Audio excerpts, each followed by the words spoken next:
What happened? Oh, there we go. Okay, trying to get that. Hello, welcome everyone.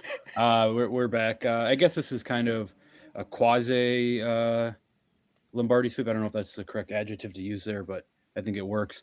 We're here. We wanted to get into some mock draft stuff. I know we haven't been here in a while, and we wanted to kind of kick off mock draft season. It's what, a week? First round's a week from today. Yep. Almost a week from the hour, right? Probably a week and a couple hours. So it's draft season. It's a very exciting time for those who have been following us for a while. You know that this is one of our favorite times of the year. We like seeing what's going on. Are we live? Gotta be, right? It says we're studio live, right? Let me pull it up on my phone. Let me make This sure. whole Oh, there we go. Okay, I think we're good. This whole update, I don't know. I'm used to it saying live and Yep, we're live. okay, all right. Sorry about that. But we're here to talk some Green Bay Packers mock draft stuff, maybe some prospects. Maybe I don't know how in depth we'll go in on prospects, but we'll definitely hit positions of need. Right. I think there's definitely some holes to fill. It's been somewhat of an active offseason for the Packers, not necessarily bringing in huge names, but kind of moving some pieces around like that. But Trevor, welcome in. It's nice to be on talking Packers again. It feels like it's been a while. It has been a while, which is good and bad. Good because they kind of do the same thing every year, right? And we didn't really need to get on. I don't know exactly when we were last on. I don't know how much more we need to talk about LaFleur. Like he is what he is at this point. So really the only changes have been the team, which you said they have made more moves in the past. Still probably not enough. Other teams would have probably made more if they're in the Packers position, but I mean, time will tell. Like if they kill the draft, then nobody's really Right. going to care anymore. Yeah, for whatever my money's worth, Brian Gutekunst could go all for how many ever draft picks the Packers have, and this would be a great offseason, right? We got rid of Rashawn Gary, we beat Rashawn Gary, so I think no matter what you think as you're gonna look at the Packers on paper, there's no other grade in my mind for this offseason than A plus for the Packers. But Trevor, you had something you wanted to kick off the bat here. I did. It has nothing to do with the Packers, but it has something to do with one of our most beloved things to talk about on this show, which is food, Mm, and more importantly, dessert food. I was at Meyer the other day, and mhm. they always put the good stuff by checkout to try to get you. Yep. And just out of principle, I never let them get me unless it's something for like my Agreed. fiance or something. But I found something that I couldn't pass on, and it was Reese's with marshmallow fluff. Oh, Let me tell you, those are incredible. They're the best thing I've ever had, and they should never go away. is it what's the structure of the So it's the same exact peanut butter cup as normal, just with a little added fluff. Oh, So you still get the peanut butter too. It's not too much where it's overpowering, but you can taste it. It's really good. They didn't try to reinvent the wheel or anything.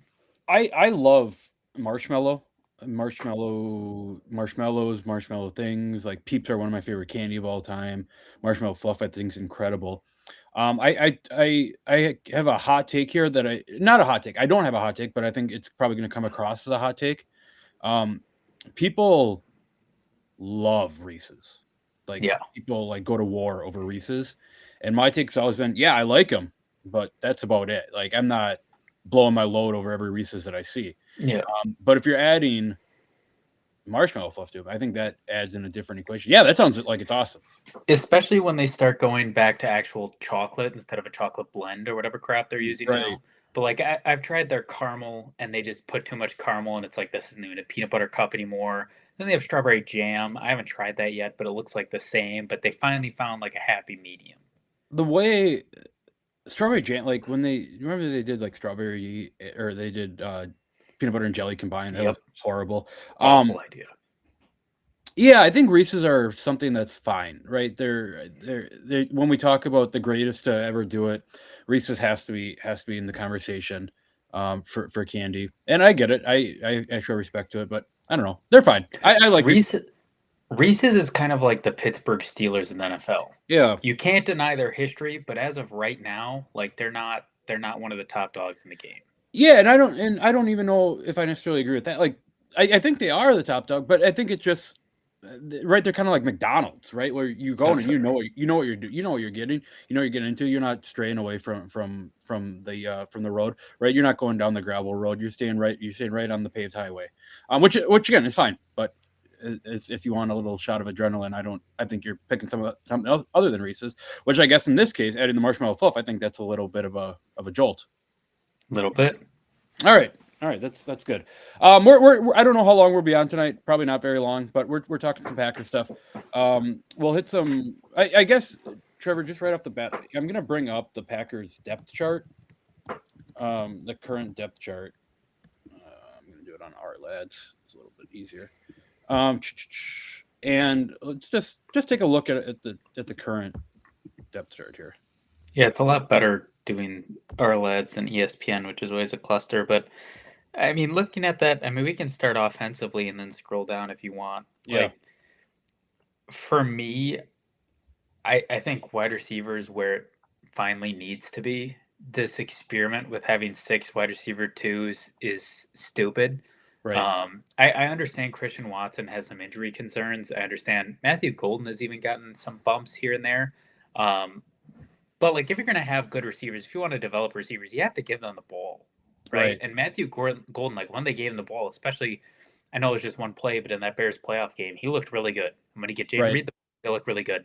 Let's stop throwing the ball to, he's fine, but Dontavian Wicks, we don't need him, and all these other guys. So it's nice to actually have, some guys here, and it's not like we got rid of all our depth either. Like if Christian Watson goes down, we still have 2 really good guys, and you can throw in Sky Moore in there. Like he's underrated. You can throw in Bo Melton. You can throw in Savion Williams. So to get rid of the extra fluff is super huge. Outside of that, I think you can always use something on the offensive line because I don't think it's that good. But other than that, gotta like it.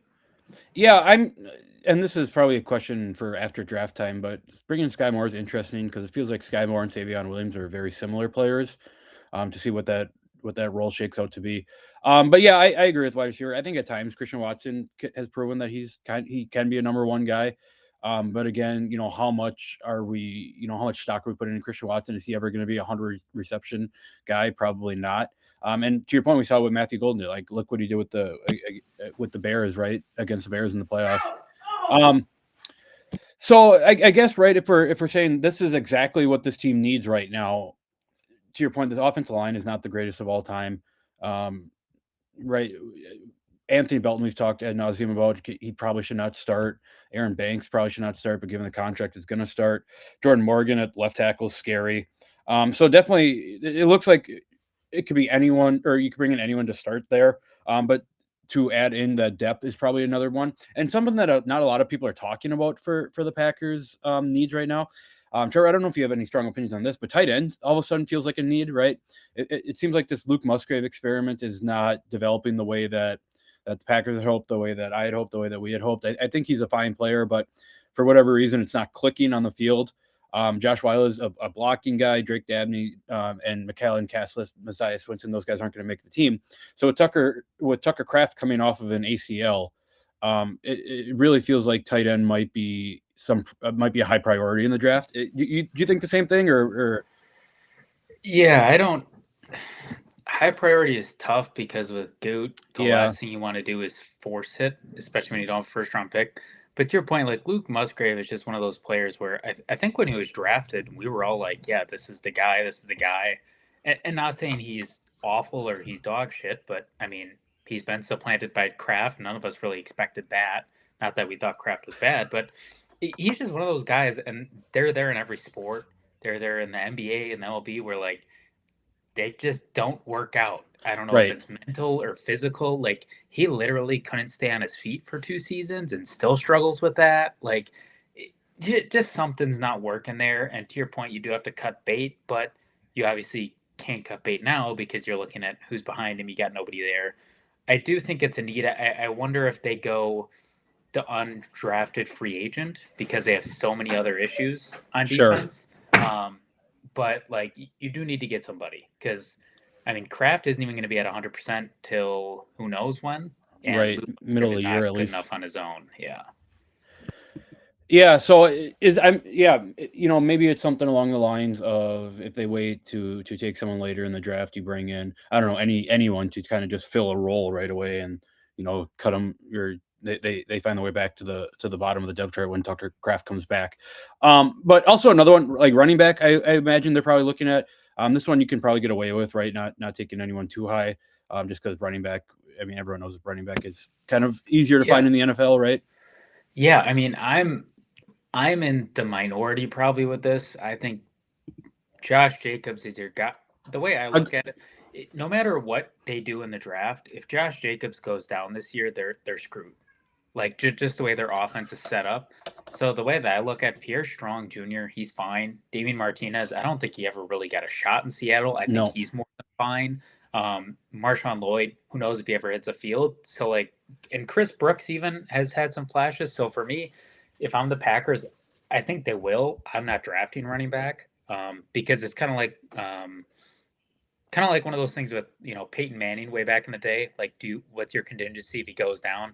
We're screwed if he does. Like, if Josh Jacobs goes down, like, what is this team going to do? I don't think this right. team is going to do a ton without him, but I don't know why you'd waste a pick, in my opinion, when you don't have a first anymore. Well, maybe that, and then maybe that kind of speaks more towards building some depth and some strength on the offensive line, right? Is Yeah. trying to keep your guys healthy, trying to keep the Josh Jacobs and the Jordan Loves of the world healthy. Another one that I wonder if it's like a seventh round pick is quarterback, but I don't think that's necessarily like we have to go out and get a quarterback. Also, but that's Yeah. also what I thought when they drafted Jordan Love. So what the Yeah. fuck do I know? Looking at the defensive side of the ball, Micah Parsons is, coming back from that ACL. He is going to be a while to get back. Zaire Franklin comes in to start alongside Adrian Cooper. Isaiah McDuffie, Adrian Cooper, Zaire Franklin, Tyron Hopper. It feels like that linebacking core is kind of set in stone. It doesn't feel like there's any major changes there. On the defensive line, it always seems like the Packers need defensive line depth, right? Devontae Wyatt is going to be back, but at what strength is he going to be back? He'll be fine, but is he going to be what he's been the last couple of years? The Lucas Van Ness experiment is still in development, which I think there's been a lot of good things that people don't talk about with Lucas Van Ness, but there has been a lot of bad things that he's put on tape, so rightfully so. Carl Brooks is an interesting player. He's a guy they drafted a couple of years ago and who's kind of worked his way up onto the depth chart now in a starting spot. Is an edge like that, is that something that's on the table? I can't imagine that Brian Gutekunst saying we're absolutely solid at edge, especially with Micah Parsons with an injury here.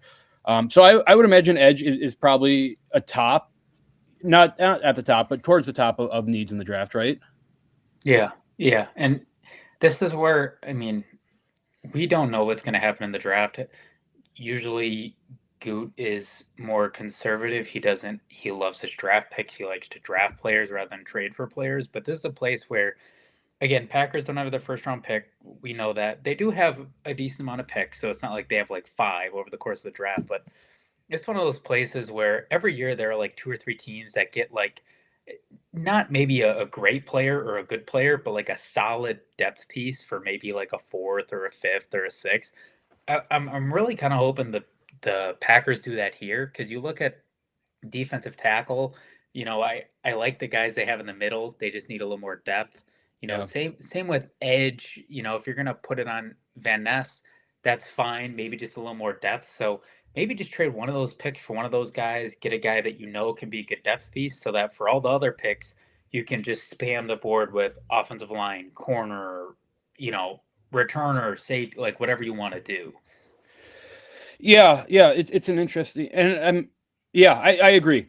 And we can go next to then the defensive back spot, which I would imagine is probably our pick for the number one need in this draft. What was it last year, 2 years ago, where they Yeah. didn't draft a corner and Yep. everyone and we immediately came out and said, what the fuck are they doing? And then the cornerback play was absolutely horrendous. Keyshawn Nixon is going to start on the outside.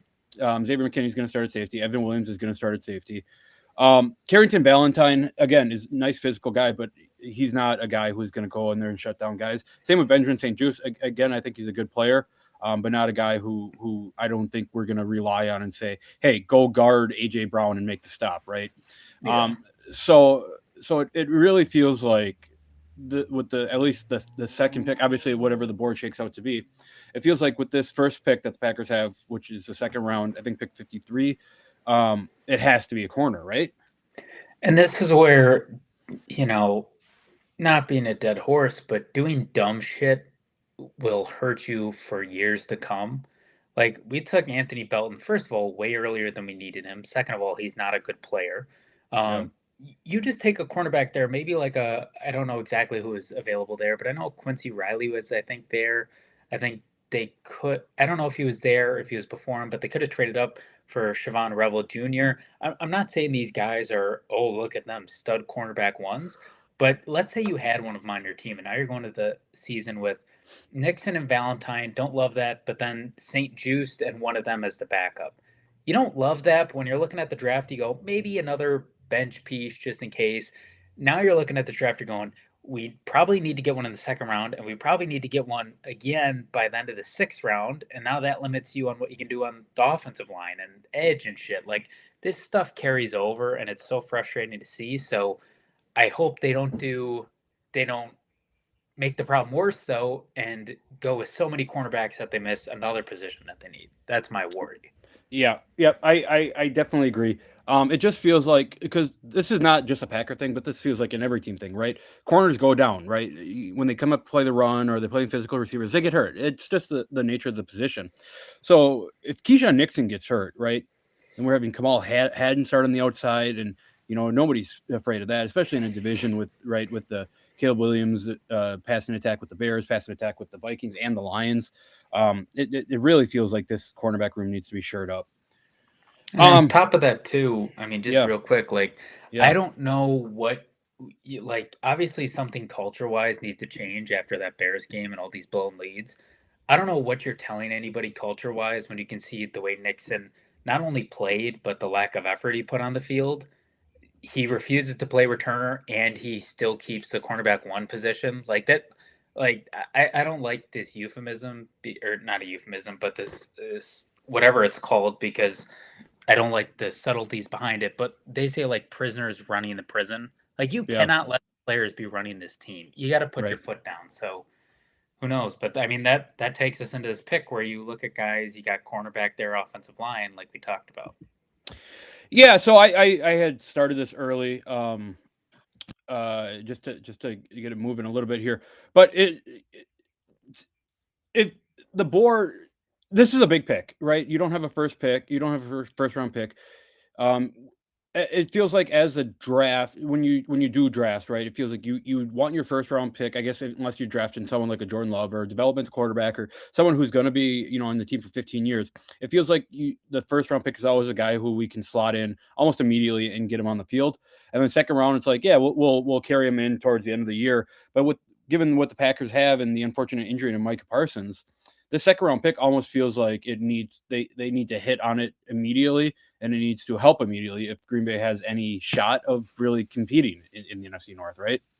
Yeah, yeah, and I mean, I'll just go straight into it for Yeah, me. Like, you look at this, like you said, you need somebody that can make an impact immediately. We'll take the wide receivers and the halfbacks off the board. yeah, Not like, but basically, you don't need them, obviously. So I think it comes down to, if it were here, Stowers at tight end, Dunker at tackle, who I really like, and Scott agreed. at cornerback.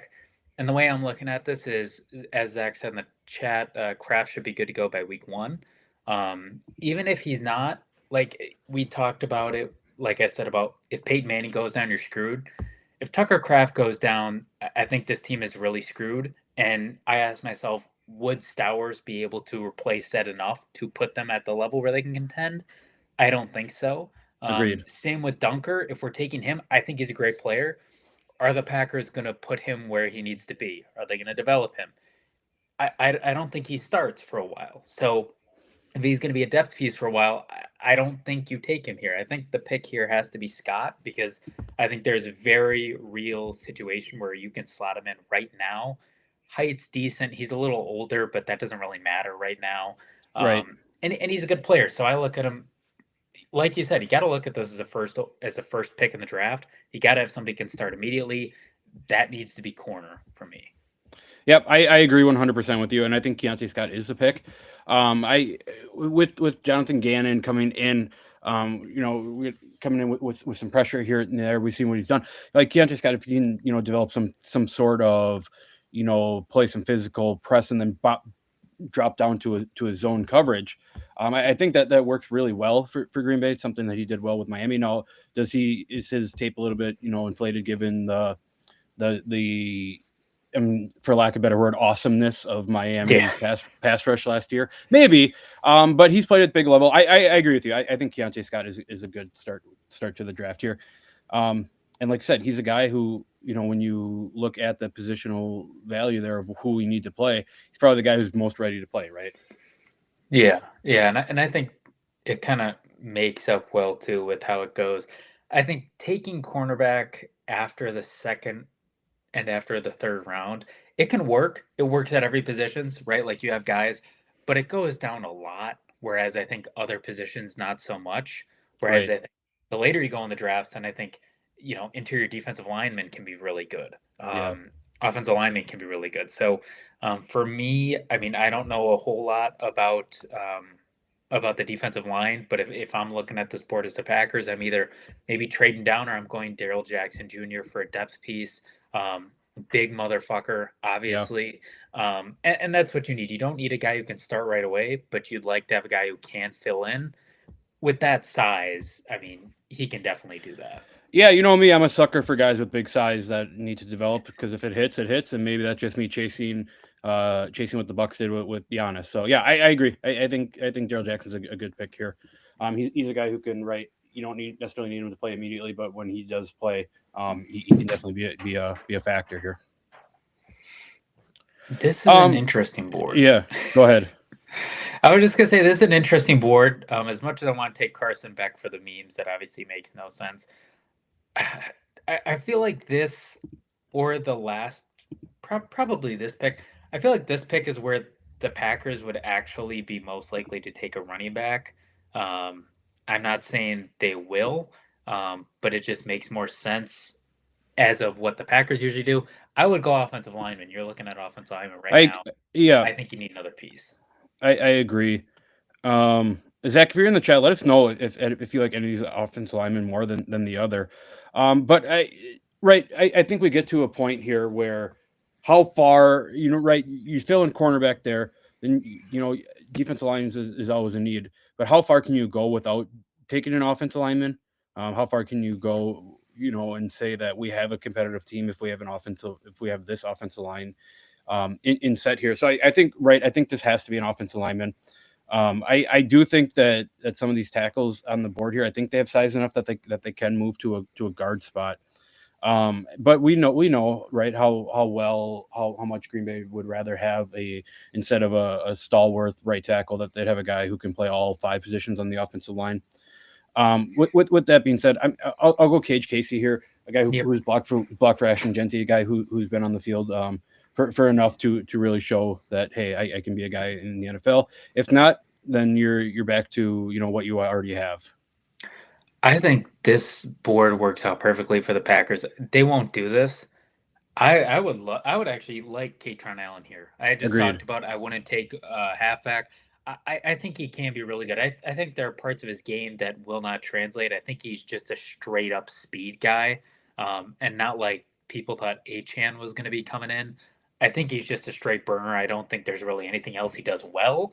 But that's always nice to have in the backfield too, because I mean he's done that in the receiving game as well, if I'm not mistaken. If you look at his stats, nothing great, right? But he's had some experience. I guess they use him more for check down, stuff like that. But I mean, you get a burner like him, put him on a Texas route. I mean, that opens up a world of wonder. Or just have him. I think he's a little small to block, but I mean, he's a difference maker. He can be a difference maker, and with that speed, I mean, it's hard to find in the 5th round. Yeah, I agree. It's definitely a game breaker, right? And the thing with that, Zach has harped on so much has been with this current offense, you need guys who can get to the edge. You need these, guys who can get, linebackers' eyes moving. You can get, make defensive linemen second guess when they step in, and that's kind of what the Packers have missed the last couple of years, right? They haven't really had that explosive, I hate to use the term, but gadget kind of player out of the backfield. So getting speed, I agree with you, Trevor. You know me, I'm always in for speed. So I do think Katron Allen's a good pick here. And I think it helps too, because obviously they have another pick right after. So, even though it's kind of a quote unquote reach, I also don't think Keytron Allen will make it to the 5th round, but I mean, if he's on the board, I think you got to take him. Yeah. And Zach, thank you for answering. Zach couldn't be here, not feeling very well. I'm sure he'll be back very shortly, and we'll start hammering some draft stuff for the for before the draft starts. Casey Decent just not tested. A lot of linemen in no man's land in terms of position here. So yeah, it just feels like a lot of guys can go tackle, center, guard. It feels like there's a lot of area, a lot of gray area that we can attack here. With the next pick, Trevor, anything come to your mind? Does it feel like linebacker is a pick here? Does it feel like, do you feel like you double up on corner? You go for another offensive lineman? I think offensive skill players are kind of out the door for right now. Yeah. I think at this point in the draft, like obviously tight end is a need, but like, at this point everybody's kind of the same. Sorry, my fat cat does not know how to get out of the way. So I mean that's pretty good size. That feels more like a blocking guy though. Yeah. Right? And I mean that's not the worst thing to have in the world, so that Kraft can worry about running routes instead of just blocking. To Zach's point, I did see him. Ephesians Prysock is a pretty cool freaking name. I have not looked him up at all, but there could be worse. At this spot, though, I'm always in the mindset of take an edge, take somebody on the line. Like you can never have too many guys in the line. Halfback, wide receiver, cornerback, you never know. But Diego Pounds is a pretty cool name, too. Just get a line. Just beat the fuck out of this line. I made an executive decision because I like Diego Pons. That's fair. I'd be interested, not that the Green Bay should take him, but Eli Henrich from Navy. He's a fun player. I'm interested to see where he goes and how he plays. I think if we didn't take Kaytron Allen, I'd think about him. I mean, I don't think he's anything for special, sure. But like he can do a lot of things. He can run, he can receive. Like if you're looking at him as a running back, 3 change of pace, he can do that. Yeah. So corner, defensive line, tackle, halfback, tackle is what we've gone so far. Skylar Gill-Howard's a good player. I'm wondering. I think that might be a pick here, but the argument I'm trying to make here. How much of a need do you think linebacker is for Green Bay? Like I know, like I mentioned off the top, there's that 4 core that feels like that's who the 4 that are going to start. That's the 4 who are going to dress every single week. To me, it doesn't feel like linebacker. Like you have to go balls to the wall for a linebacker, right? I think linebacker, you can look at it kind of like the Ted Thompson, or not Ted Thompson. How normal people look at the draft. How normal GMs say, let's take the best available. The best available isn't a linebacker. You don't need to go to it. I also feel like not only the Packers, but a lot of teams in the NFL, every single training camp, every team, it seems like, has 1 or 2 undrafted free agent linebackers that just do really well for no reason and make the roster. And so I'm always in the mindset of unless they're really good, especially when your team's already good, I don't think you need to draft them. So to your point, I mean, I don't know much about the defensive interior lineman you had, but defensive line in bulk was a huge issue last year. That's why the Bears beat us, honestly, because they could run the freaking ball. Obviously, he's a little smaller size, but I never have a problem with taking another quick.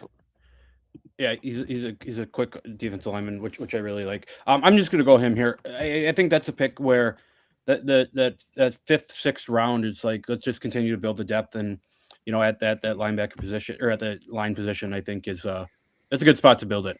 So now we have Green Bay has 2 picks left. I think we kind of went corner, defensive line, tackle, halfback, tackle, defensive line. So Trevor, I mentioned it right at the top, but tight end is Max Bredesen a player that you're looking at here, or are you more inclined to just like let's continue to play safe, let's continue to build depth? Not that I guess drafting him would not build depth, but you know what I mean. Yeah, what other linebackers are here right now are available? Or tight ends, excuse me. I'm sorry. I knew what you meant, and I still clicked linebacker. Yeah, I'm not seeing a bunch of guys that do a whole lot for me, although I'm not as in tuned as tight ends as other, but like Jack Allen, but he's good. I think anytime you can get a tight end here. I mean, let's say the worst he is a blocking tight end. That's fine. like in the Right. 6th, 5th round. So I'm perfectly fine with taking a guy like him, even if he's a project. He's at least, worst case scenario, he doesn't work and you have depth and you're really out nothing. If he Yep. does work, now you have your tight end too. So I like picks like that here. I agree. And then immediately after, Trevor, I might take an executive stance here because this is one of my favorite college players of all time. I didn't have him I didn't have him in fantasy last year, but he was Taylor fucking Green. awesome. It's Taylor Green. I mean, Yeah. you look at this guy, 6'6", 235. He's just a fucking athlete. Now, is this guy ever going to be a starter in the NFL? Probably not a quarterback, but you look at this and it's like, there's got to be a spot for this guy in the field somewhere, right? Yeah. Yeah. And I mean, worst case scenario, right? The Packers don't have a quarterback 2 anymore. Like I don't care who's on the depth chart. They don't, which is fine. But not only could he be really good, but also like it doesn't happen often. Who's to say he doesn't absolutely tear up training camp and somebody wants him for like a 6th or a 5th next year or something. Like he's such a good player, and even if he doesn't do that, he's a guy that's great for the scout team. Like if you're playing a Lamar Jackson, you throw his ass out there and he's going to tell you how to get it done. Right. Yeah, Chip Trayanum, he was awesome for me in fantasy. But yes, I agree with you. Yeah, I mean, you take athletes. We're playing sports. We're taking athletes. Yeah. So draft Keontae Scott, Daryl Jackson, Cage Casey, Katron Allen, Diego Pond, Skylar Gill Howard, Max Bredesen, Taylor Green. Zach, I see you in the chat. I'm happy you brought that up because we forgot to mention that. Front 7, got to remember we're likely switching 2, 3, 4, so 3 down linemen, 4 linebackers. So right, if that's the case, right, then linebackers you probably need a little bit more depth there. Yeah, if we're coming away with this, it feels like Packers filled needs. It feels like guys who maybe outside of Keontae Scott are not necessarily going to be contributors right away. Maybe Katron Allen works his way in there. But coming away, Trevor, is this something you look at and like, yeah, we fucking nailed this. Yeah, I mean, this is a draft. We talked about it in a different stream, but this draft is going to be one that kind of flies under the radar. People say is a bad draft because the positions where players are really good is, there are a lot of really good offensive linemen. There aren't a lot of really good skill players. So I have a feeling that Packer fans would leave this draft and go, we didn't do anything, right? Because you don't have that flashy guy. You got Katron Allen, but nobody really else. I think the best draft to have this year with all these flashy players is just a solid draft where you bulk up on the line and you say skill players will look next year. Plus, the Packers have a lot of good skill players. Usually, when you reach for flashy players, it does not work. Usually, when they fall to you and you take them, then it works. So it's always better to be kind of on the safer side than sorry, so to speak. Yeah, I agree, right? Especially, you're in a position where, of course, Green Bay needs more than one player, but really you need someone to come in and start to get back to the playoffs. And when you get to the playoffs, I guess it's a new season and things change, and it's like regroup then. But it's help them get over that hump. It feels like Scott is a guy who can do that. And to your point, just building depth everywhere else, because we know guys are going to get injured. We see it every year with Green Bay. And I think we see it more with Green Bay, right? Just because we're Green Bay fans, we pay more attention to it. But I think this happens with every team, right? Key guys go down. It feels like, why is our team the only team getting hurt when in reality every single team is, has 25 injuries and horrible injuries to end the year. So with that being said, Trevor, I think that's good for today. We'll get back on before the draft. I think we'll probably do a lot of stuff next week, really hammering home some draft stuff. I'm just happy we got to get on and kind of, get the wheels turning because, again, is it maybe to your point, this is not a very flashy draft. They're not doing a lot. It doesn't feel like they're doing a lot of marketing around it. Maybe I'm just keyed into NBA play-in right now, which I don't think anyone's ever said in their entire life. No. But really, I haven't really heard anything about the NFL. ESPN's not running anything about the NFL. Yeah. And if they are, I've missed it. But with that being said, I thank everyone for watching. Trevor, did you watch that Hornets Heat game? I have not watched an NBA game since the Bucks lost a rigged game to the Kings. Okay, that's fair. That Hornets Heat game was an incredible. That's I hate to be the guy living in the moment. That was an all-time game. That's probably never going to be talked about because I imagine Charlotte loses to Orlando tomorrow. But that was a very fun game to watch. Anyone else who's watching? I think what are you watching any NHL playoffs? Have they started? No, but I will say last thing, like you and I went. I don't think Zach went. The draft was way more fun than I thought it was going to be in Green Bay, and I went day 3. Um, Yeah. and it was honestly not planned well. Everything was everywhere. It was still super fun, and now it's going to be in Pittsburgh. Those fans are going to be awesome. They're going to boo the shit out of Goodell. That's a great area too. I've been down there, right on the river with the Three Sisters, I believe it is. Yeah. With football. If you are anywhere within like honestly 4 hours, go to the draft even for day 3. It is so much more fun than you'd imagine, and you have to do it once. Like I was on the fence. I'm so glad I went. And I'm sure you are too, even though you got Yeah. locked out for the first start. No, that's all right. I had a lot of fun. We went on Thursday night for the first round, and we got right in the shit, right in the middle of the crowd in front of the stage, which was a lot of fun. But do you like the NFL kind of? I guess I'll call it a tour of the draft, or going around to all the. I guess we can call them historical, or maybe the more iconic areas in the NFL, as opposed to just having it in Nashville or New York, like they have done in the past. It has to be. It has to be because the way that I look at it, the Super Bowl used to be, and not really even that much. It used to be like the party for the fans. Right. That's gone now with the prices. Yeah. I mean, the fans are suck. I've heard the atmosphere is garbage. Like this is the party for the fan. This is Christmas morning.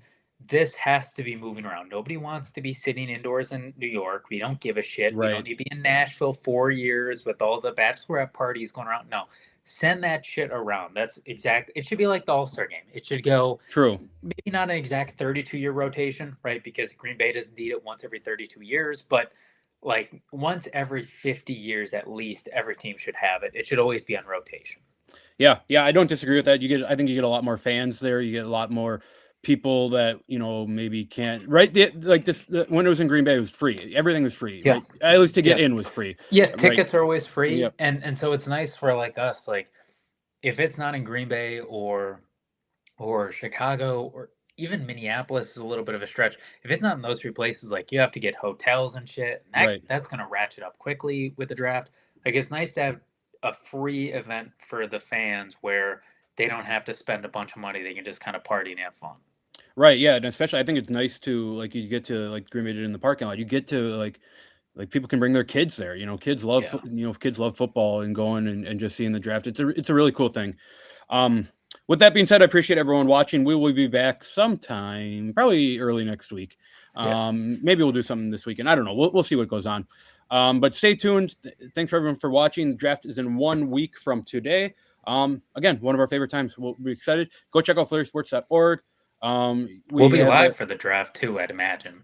Yep. Yeah, I think we've done it the last couple of years. We have a new quiz site that's going on. Check that out. Check out Flurry Sports on Twitter. Everything that you need to know will be there. Flurry Sports on Facebook. Follow us on Facebook. Follow Zach on Twitter. Follow us on Twitter. Follow us on Twitch. Subscribe on YouTube. Subscribe to our fantasy football channel on YouTube. We got a lot of stuff coming.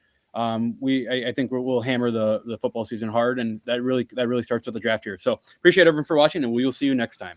Peace.